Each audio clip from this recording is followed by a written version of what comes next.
ऐसा सिला दिया तूने मेरे प्यार का कि यार नहीं लूट लिया घर यार का। मुख्यमंत्री जी के निकटस्थ सूत्रों से जो पता चल रहा है 2-4 दिनों में बिहार के राजनीति में कुछ और भी बड़ी उछल पुछल होने की स्थिति है।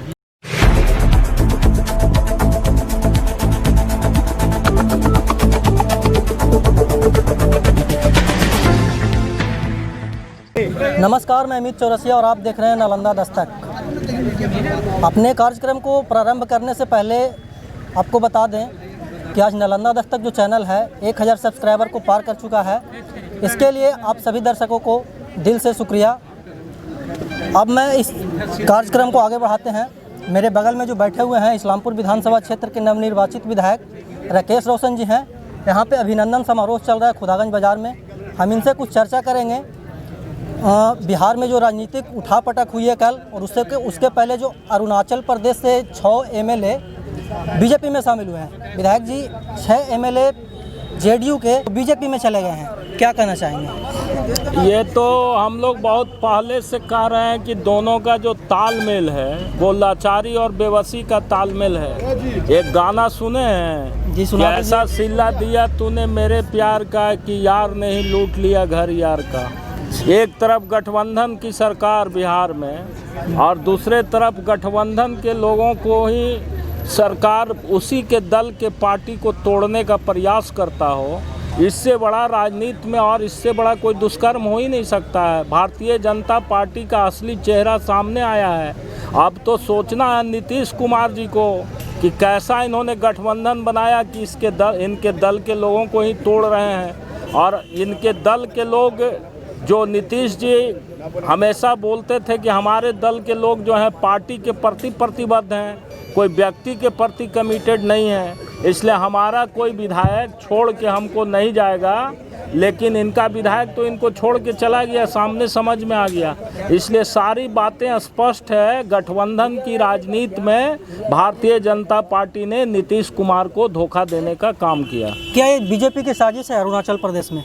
साजिश तो बिहार में भी होना है, उसका एक टेलर है अरुणाचल प्रदेश में। अरुणाचल प्रदेश जहाँ की सरकार भाजपा की है और ये जदयू के द्वारा ही। आप क्या खड़ा है सर, हम ले रहे हैं ना।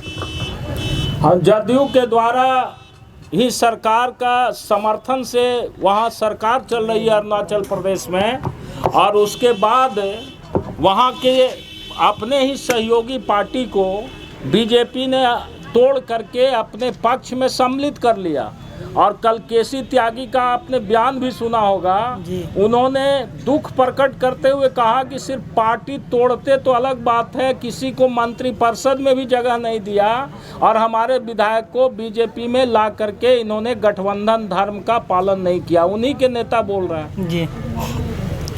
जिस प्रकार से नीतीश कुमार जी कल अपने राष्ट्रीय पद से इस्तीफा दिए हैं, इसके ऊपर आप क्या कहना चाहेंगे? देखिए, मुख्यमंत्री जी के निकटस्थ सूत्रों से जो पता चल रहा है 2-4 दिनों में बिहार के राजनीति में कुछ और भी बड़ी उछल पुछल होने की स्थिति है। और हम लोग भी इंतजार कर रहे हैं, देख रहे हैं। चूँकि शुरू से हमने कहा है कि बिहार में भाजपा और नीतीश कुमार का गठजोड़ जो है मजबूरी का गठजोड़ है।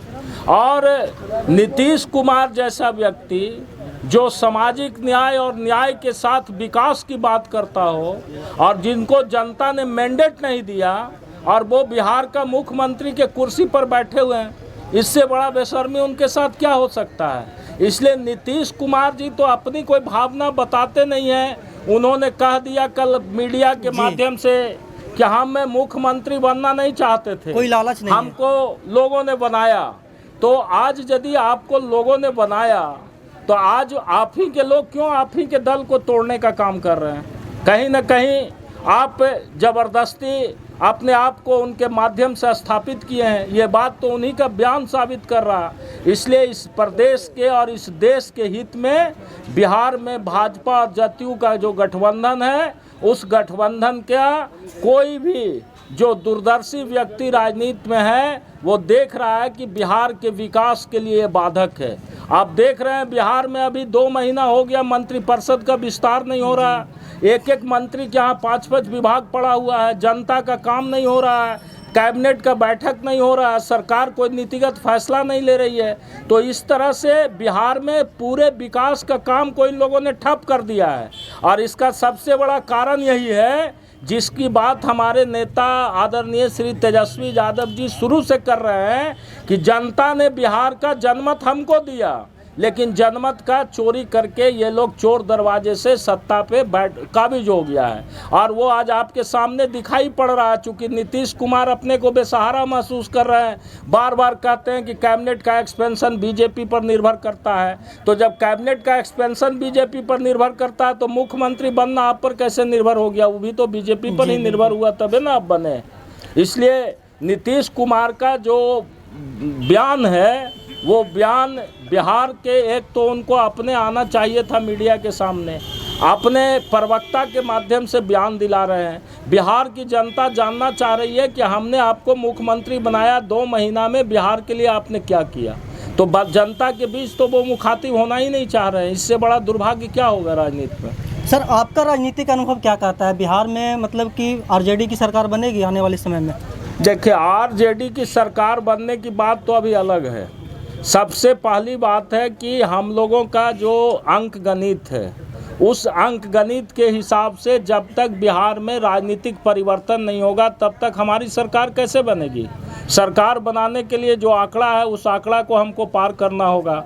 तो या तो नीतीश कुमार यदि थोड़ा भी उनमें हया है, शर्म है, तो भारतीय जनता पार्टी को छोड़ें और छोड़ करके घोषणा करें कि हम समाजवादी आंदोलन को बिहार में जो लोगों ने शुरू किया था, उस आंदोलन को जिंदा रखना चाहते हैं। यदि इस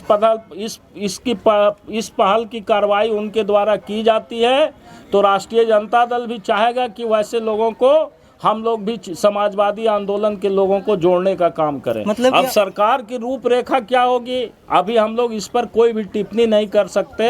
हमारे पार्टी के प्रवक्ता कल मृत्युंजय तिवारी ने स्पष्ट तौर पर कहा है कि हमारे नेता का ये मानना है कि कोई भी कार्रवाई करने से पहले नीतीश कुमार को ये घोषणा करना पड़ेगा कि हम भारतीय जनता पार्टी से अलग होना चाहते हैं। और हम लोग चाहते हैं, हमारी सोच सीधा लाइन है कि हम बिहार में गैर भाजपा, गैर आरएसएस मुक्त सरकार चाहते हैं। इस्लामपुर दक्षिणी के विकास के ऊपर आप क्या कहना चाहेंगे? सर, बहुत पिछड़ा है। देखिए, इस्लामपुर दक्षिणी का जो विकास का मामला आप उठा रहे हैं, ये विकास का जिम्मेवारी इस्लामपुर में 20 साल से जो प्रतिनिधि थे, उनकी भी जिम्मेवारी बनती थी। और सरकार भी उन्हीं का था और उन्हीं के दल के विधायक भी थे। लेकिन ये इस्लामपुर के दक्षिणी पूर्वी इलाका का दुर्भाग्य है कि आज़ादी के 72 वर्षों के बाद भी विकास के लिए हम लोग रोना रो रहे हैं। और इसके लिए सबसे बड़ा जिम्मेवार कोई है तो वो एनडीए की सरकार है। आप सभी लोग जानते हैं कि 2000 से पहले इस इलाका में जो कुछ विकास का काम हुआ था, हमारे पिताजी स्वर्गीय किशवल्लभ बाबू यहाँ के विधायक थे, और उन्होंने उस समय सीमित संसाधन में इस इलाके के अंदर जो मुख्य सवाल था, उसका समाधान करने का उन्होंने प्रयास किया था।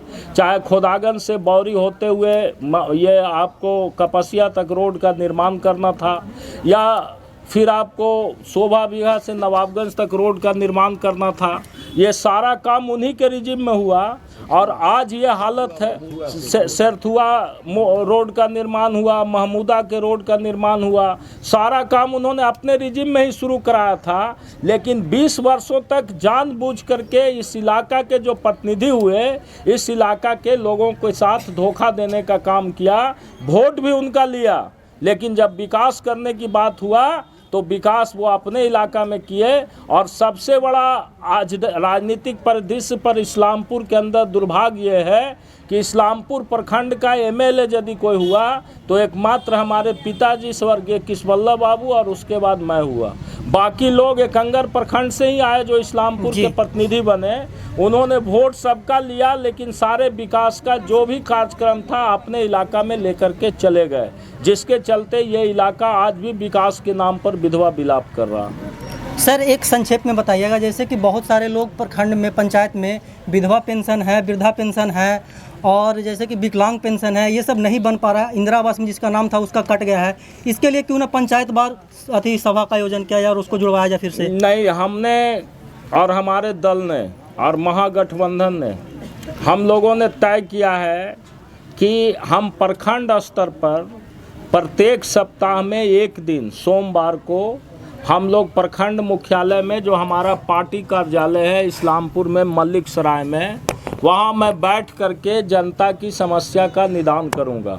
इसलिए जिनको भी जिस तरह की ज़रूरत है उसके लिए हम लोग सबको आमंत्रित कर रहे हैं कि आप जो प्रक्रिया है, कोई चीज़ का बनाने का सरकारी नियम और प्रक्रिया है जी। उसके तहत आप अपना कागजात को पूरा करके हमारे पास लाइए और एक विधायक के नाते आपकी समस्या के समाधान के लिए जो भी होगा हम लोग उसको अपने स्तर से दूर करने का प्रयास करेंगे। आखिरी सवाल सर, हमारे चैनल के माध्यम से दर्शकों को क्या कहना चाहेंगे इस्लामपुर विधानसभा क्षेत्र की जनता को? आपके चैनल के माध्यम से पहले तो नए वर्ष का बधाई देना चाहेंगे हम इस्लामपुर विधानसभा क्षेत्र की महान जनता को, जिन्होंने हमको मौका दिया विधानसभा जाने का।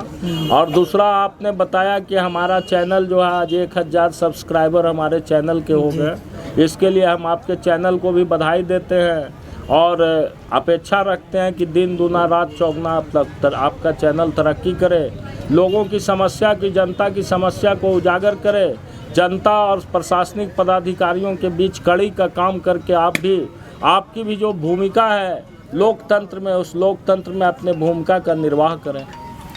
तो ये थे क्षेत्र विधायक राकेश रोशन जी, जिन्होंने हमारे हर एक सवाल का प्रमुखता से जवाब दिया। देश दुनिया की तमाम खबर देखने के लिए बने रहे हमारे साथ। वीडियो जर्नलिस्ट सत्यम के साथ नालंदा दस्तक, इस्लामपुर।